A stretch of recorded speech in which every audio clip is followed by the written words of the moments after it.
जय धन्वंतरी। मैं डॉक्टर सोनाली आयु प्रेप पे आपका स्वागत करती हूँ। आज मैं आपको ओज के विषय में आयुर्वेद में शास्त्रोक्त आधार पर जो वर्णन मिलता है वह बताऊंगी। मॉडर्न साइंस के साथ ओज को कैसे कोरिलेट कर सकते हैं यह चर्चा का विषय है। इसके बारे में बाद में बात करेंगे, लेकिन हाँ, इतना जानना जरूरी है कि ओज व्याधि क्षमत्व है, इम्यूनिटी है, शारीरिक बल है। ओज के बिना जीवन अशक्य है। ओज के नाश से शरीर का नाश होता है। ओज रस से भी उत्तम है। दीप्ति, प्राणबल, प्रकाश, सामर्थ्य, धातु तेज, पोषक, धातु रस आदि ओज के पर्याय है। ओज का व्यापक अर्थ बल है। तो आइए आगे ओज के बारे में और जानकारी प्राप्त करते हैं। सबसे पहले तो यह देखते हैं कि ओज है क्या। आचार्य चरक ने प्राकृत श्लेष्मा के बल स्वरूप कर्म को ओज कहा है।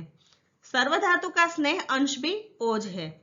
अगर परिभाषा देखें तो आचार्य चरक ने कहा है कि प्राकृतस्तु बलम श्लेष्मा विकृतो मल उच्यते स च एव ओजः स्मृतः, अर्थात शरीर में विद्यमान प्राकृत श्लेष्मा ही ओज है। आचार्य सुश्रुत ने कहा है कि तत्र रसादीनां शुक्रांतानां धातूनां यत् परम तेजः तत खलु ओजः तदैव बल इति उच्यते, अर्थात रस धातु से लेकर शुक्र पर्यंत सप्त धातु का उत्कृष्ट तेज रूप सार भाग है, वही ओज है और इसी को बल भी कहते हैं। ओजस्तु तेजो धातु नाम शुक्रांतानां परम स्मृतम कहकर आचार्य वाग्भट ने भी इसी बात का समर्थन किया है। अब यहाँ पर एक प्रश्न होता है कि ओज है वह कफ का स्वरूप है या सर्वधातु का सार है। तो वीडियो में अंत तक बने रहे, आगे स्पष्ट हो जाएगा। ओज संबंधी शास्त्र में जो मतांतर मिलते हैं वह देख लेते हैं। चरकाचार्य ने गर्भरस और प्राकृत श्लेष्मा को ओज कहा है। चक्रपाणी ने ओज को अष्टम धातु कहा है। आचार्य वाग्भट ने ओज को शुक्र का मल कहा है, जबकि सारंगधर ने शुक्र की उपधातु कहा है। भाव प्रकाश ने सर्वधातु के ध्रुत समान स्नेह अंश को ओज कहा है और डल्हणाचार्य ने ओज को जीव शोणित कहा है। इसीलिए अलग अलग परिभाषा मिलती है। अब उत्पत्ति देखते हैं। आचार्य चरक ने कहा है कि प्रथमे जायते हृदयोजः शरीरे अस्मिन् शरीरिणाम। आगे कहा है कि भ्रामरैः फलपुष्पेभ्यां यथा संहीयते मधु ततः ओजः शरीरेभ्यो गुणैः संभ्रियते नृणाम, अर्थात ओज की सर्वप्रथम उत्पत्ति हृदय में होती है। जिस प्रकार भौरे फल एवं पुष्प से मधु एकत्रित करते हैं, उसी तरह शरीर में धात्वाग्नि द्वारा धातुओं से ओज एकत्रित होता है। इस तरह ओज गर्भ में उत्पन्न होता है और शरीर में जीवन पर्यंत रहता है तथा ओज का मुख्य स्थान हृदय है और सर्व शरीर में भी रहता है। अब आगे ओज का स्वरूप देखते हैं। गर्भस्थ ओज का स्वरूप बताते हुए आचार्य चरक ने कहा है कि सर्पी वर्ण मधुरस लाजागंधी प्रजायते, अर्थात गर्भस्थ ओज का वर्ण सर्पी समान रहता है, रस मधु समान रहती है और गंध लाजा समान रहती है। इसे आप मसाला से याद कर सकते हो। म से मधु समान रस, सा से सर्पी समान वर्ण और ला से लाजा समान गंध। अब हृदयस्थ ओज का स्वरूप देखते हैं। आचार्यों में इसके लिए अलग अलग मतांतर है। आचार्य चरक ने ओज को रक्तम ईशत पितकम अर्थात ऑरेंज कलर समान बताया है। आचार्य सुश्रुत ने शुक्ल पीताभ अर्थात क्रीम कलर का बताया है। आचार्य वाग्भट ने ईशत लोहित पीत वर्ण का बताया है। आचार्य काश्यप में अश्याव रक्त पितकम यह डार्क ऑरेंज कलर है तथा चक्रपाणी ने श्वेत वर्ण का और डल्हणाचार्य ने श्वेत, तैल तथा क्षौद्र वर्ण का हृदयस्थ ओज बताया है। अब आगे ओज के प्रकार देखते हैं। आचार्य चक्रपाणी ने ओज के दो प्रकार बताए हैं, पर ओज और अपर ओज। पर ओज हृदय में स्थित होता है, अष्टबिंदु प्रमाण वाला होता है तथा इसका स्वरूप पित्तज होता है। अरुण दत्त ने पर ओज की मात्रा 6 बिंदु बताई है। दूसरा है अपर ओज, यह सर्व शरीर व्याप्त रहता है। इसका प्रमाण हाफ अंजलि है और यह कफज स्वरूप वाला है। आचार्य डल्हण ने वर्ण के आधार पर ओज के 3 प्रकार बताए हैं, श्वेत वर्ण, तैल वर्ण और क्षौद्र वर्ण। ओज के स्थान के विषय में भी आचार्यों के मत अलग है। आचार्य चरक ने कहा है कि पर ओज का स्थान हृदय है। आचार्य सुश्रुत ने ओज का स्थान सर्व शरीर कहा है, तो आचार्य भेल ने ओज के 12 स्थान बताए हैं। त्वक, शोणित, मांस, मेद, अस्थि, मज्जा, शुक्र, स्वेद, मूत्र, पुरुष, श्लेष्म और पित्त।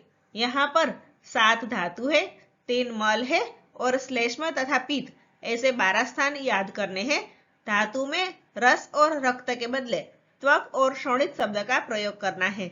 इस तरह से ओज के 12 स्थान याद हो जाएंगे। अब ओज के गुण देखते हैं। आचार्य चरक ने ओज के 10 गुण बताए हैं। गुरु, शीत, मृदु, श्लक्षण, बहल, मधुर, स्थिर, प्रसन्न, पिच्छिल और स्निग्ध। सारे ही गुण कफ के हैं, इसलिए याद करना इजी है। ओज के कार्य देखते हैं। ओज प्राण का धारक तत्व है, प्राण को धारण करके रखता है। ओज गर्भ का सार है, यह पॉइंट उपयोगी है। गर्भ का आदिसार ओज है। कलल स्वरूप गर्भ में जो रस विद्यमान रहता है उसका अंश ओज है और रस से भी ओज उत्तम है। शरीर को बल और स्थिरता प्रदान करता है। शरीर का प्राकृत बल है। उपचित मासता ओज का कर्म है। शरीर की समस्त चेष्टाओं को शक्ति प्रदान करता है तथा शरीर को नष्ट होने से बचाता है। कहने का मतलब यह है कि सिंपैथेटिक और पैरासिम्पैथेटिक नर्व के कार्य को रुकने नहीं देता, साथ में इनवॉलेंटरी मसल्स के जो कार्य है वह भी निरंतर चलते रहते हैं।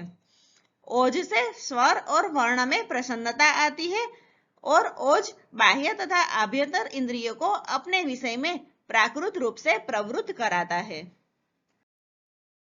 ओज प्राकृत अवस्था में प्राण को धारण करता है, लेकिन विकृत होने पर नुकसान भी करता है, इसलिए ओज की विकृति को भी जानना आवश्यक है। तो आइए ओज की विकृति देखते हैं। ओज में 3 विकृति हो सकती है, विसृंस, व्यापद और क्षय। पहली है विसृंस। ओज के अपने स्थान से चलायमान होने की प्रक्रिया को ओजो विसृंस कहते हैं, अर्थात ओज का स्थान चेंज हो जाता है। ओज विसृंस के लक्षण देखते हैं। संधि विश्लेष, गात्र सदन, दोष च्यवन, मानसिक तथा वाचिक क्रिया का असम्यक योग, यह सारे ओज विसृंस के लक्षण हैं। दूसरा है ओज व्यापद। स्वस्थान में स्थित ओज का दोषों के द्वारा दूषित होना ही ओज व्यापद कहलाता है। कहने का मतलब यह है कि अगर ओज दोष के द्वारा दूषित हो जाता है तो उसे ओज व्यापद कहते हैं। लक्षण में अंगों में स्तब्धता होती है तथा गुरुता आती है। वर्ण में भेद होता है। ग्लानि, तंद्रा और निंद्रा, यह सारे लक्षण ओज व्यापद के हैं। तीसरी विकृति है ओजक्षय। ओज क्षीण होने से ओजक्षय की अवस्था उत्पन्न होती है। ओजक्षय के 7 कारण हैं: अभिघात, क्षय, क्रोध, शोक, ध्यान, परिश्रम और अनशन। ओजक्षय के लक्षण देखते हैं। ओजक्षय वाला मनुष्य भयभीत रहता है, दुर्बल हो जाता है, सदैव चिंतित और ध्यानमग्न रहता है, इंद्रियां व्यथित रहती है और कांति मलिन हो जाती है तथा मन उदास रहता है और शरीर रुक्ष और कृश हो जाता है। ऐसे लक्षण वाले व्यक्ति ज्यादा जी नहीं पाते हैं, इसलिए इसकी चिकित्सा तुरंत ही करनी चाहिए। ओजक्षय की चिकित्सा देखते हैं।